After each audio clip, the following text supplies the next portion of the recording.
দেখো কুমড়ো শাক করে ফেললাম ডাল বাটা দিয়ে।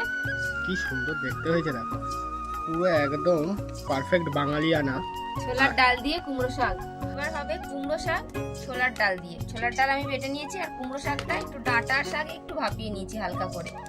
আর এখানে কড়াইতে দিয়ে দিয়েছি সরষের তেল। এবার ডালটা প্রথমে ভেজে নেব। ডাল বাটা দিয়ে দিলাম, ছোলার ডাল বাটা, পরিমাণ মতো লবণ দিয়ে দিলাম, হলুদের গুঁড়ো দিয়ে দিলাম। এবার ডালটাকে একটু ভেজে নেব। ছোলার ডাল ভাজা হয়ে গেছে, তুলে নেব।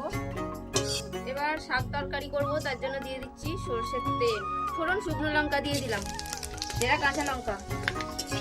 দেখো শাকের ফোড়ন ভাজা হয়ে গেছে। এবার লম্বা লম্বা করে আলু কেটে ধুয়ে রেখেছি দিয়ে দেবো। এবার আলুটা একটু ভাজবো,